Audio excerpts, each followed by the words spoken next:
Olá, olá, meus amigos do canal do Jesus Rede Vivo no YouTube, iniciando mais uma semana com a nossa dose de luz com Emmanuel, a nossa reflexão diária para os nossos amigos, nós também, lógico, que vai ao ar todos os dias, de segunda a sábado, a partir das 6h45, onde nós trazemos, gente, para os nossos irmãos aí, algumas passagens dessa literatura muito extensa que o benfeitor Emmanuel nos trouxe, ele que é o evangelizador do Brasil, através das mãos amorosas do nosso inesquecível Chico Xavier. Então nós temos tentado, gente, trazer os ângulos aí do pensamento do benfeitor para iniciarmos o nosso dia, nessa sessão do nosso canal. Então, além dessa sessão, nós temos todas as quartas-feiras, a partir das 20h30, a nossa palestra semanal, né, com temas diversos aí da doutrina espírita, e nós trazemos isso também a partir das 20h30 nas quartas-feiras. E às sextas-feiras, a partir da meia-noite, com o nosso querido José Carlos, nós temos um momento de oração. Também tem muitos companheiros nossos aí que aproveitam para se conectar à internet e participar deste momento de prece aí com o nosso José Carlos. Então, são 3 quadros por enquanto aí no nosso canal, gente, que nós queremos desde já agradecer a todos os nossos amigos que curtem, compartilham, que comentam lá e deixam um bom dia para nós, a saudação, a gente fica muito grato. Fazemos esse trabalho com muito carinho para todos os nossos companheiros do Jesus Rede Vivo, os companheiros do meio espírita e de outras religiões também, sempre com o objetivo de exaltar a figura amorosa de nosso Senhor Jesus Cristo através dos seus mensageiros, né? Essa semana, gente, nós vamos dar continuidade aí ao nosso projeto de fazermos assim uma reflexão a respeito de alguns prefácios, né, de Emmanuel na obra do Espírito André Luiz, né? Então nós já fizemos aí 3 reflexões, Nosso Lar, os Mensageiros, Missionários da Luz, e essa semana a gente vai começar com o prefácio que Emmanuel intitulou Rasgando Véus, né, que é o prefácio do livro Obreiros da Vida Eterna, que já foi alvo aí inclusive de palestras. Nós temos uma palestra muito importante, interessante do espírita, companheiro espírita Haroldo Dutra Dias, que vocês podem encontrar aí no YouTube também, só unicamente a respeito deste prefácio, né? Então é um prefácio muito rico, como toda a obra de Emmanuel, como todos os prefácios que ele faz, e a gente tem muito material de reflexão para poder conversar com os nossos amigos. Então hoje nós estamos no domingo, gravando este material em seis partes, né, para ficar aí no ar até sábado para os nossos irmãos, sempre com muita gratidão a todos aí por essa oportunidade, primeiramente a Deus e depois a todos os nossos amigos espirituais e amigos encarnados também. Vamos lá, gente. O Emmanuel intitula o prefácio do livro Obreiros da Vida Eterna, que trata do acompanhamento de André Luiz com outros espíritos de processos de desencarnação, não é? Vai acompanhar pessoas de diferentes grupos religiosos sendo assistidas no ato da desencarnação, e Emmanuel intitulou Rasgando Véus, né? Então vamos começar. Diz assim o benfeitor: o homem moderno, pesquisador da estratosfera e do subsolo, esbarra ante os pórticos do sepulcro com a mesma aflição dos egípcios, dos gregos e dos romanos de épocas recuadas. Os séculos que varreram civilizações e refundiram povos não transformaram a misteriosa fisionomia da sepultura. Milenário ponto de interrogação, a morte continua ferindo sentimentos e torturando inteligências. Olha lá, gente.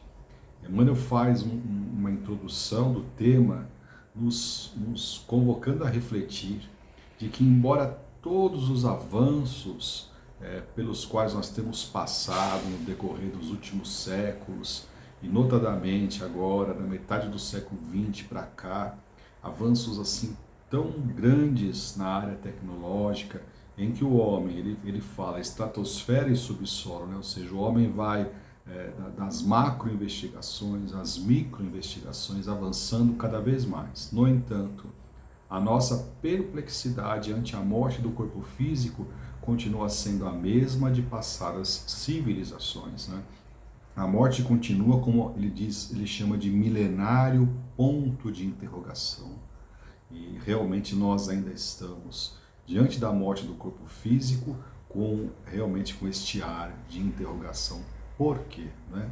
tanto que a morte continua ferindo sentimentos e torturando inteligências, como diz Emmanuel.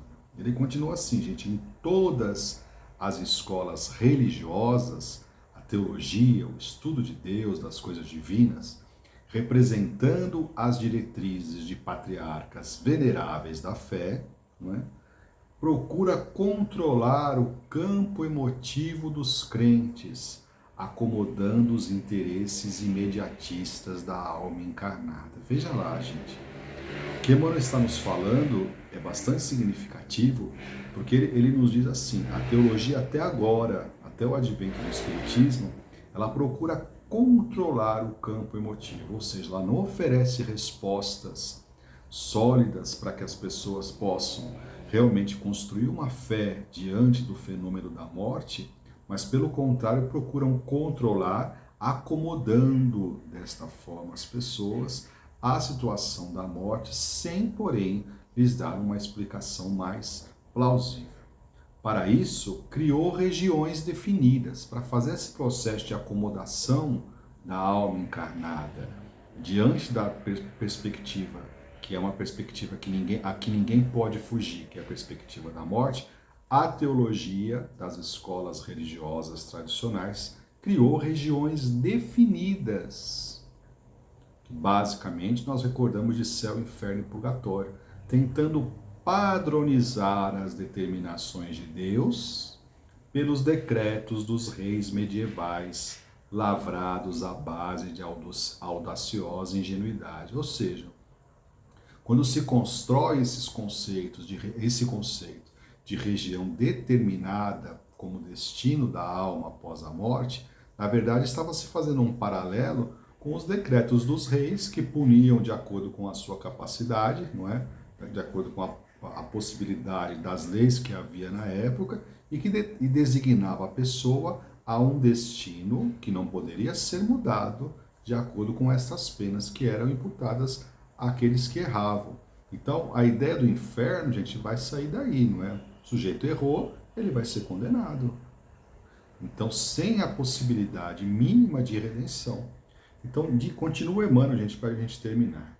Indubitavelmente, provícias de angústia punitiva e dor reparadora existem nas mais variadas dimensões do universo, assim como vibram consciências escuras e terríveis nos múltiplos estados sociais. Ou seja, quando o Espiritismo vem nos falar da impossibilidade das regiões determinadas após a morte, não está querendo dizer que não exista no além espaços que muitas vezes iam até fazer o Criador, mentalmente falando do inferno, até ficar preocupado, porque realmente existem locais de muito sofrimento destinados à consciência culpada.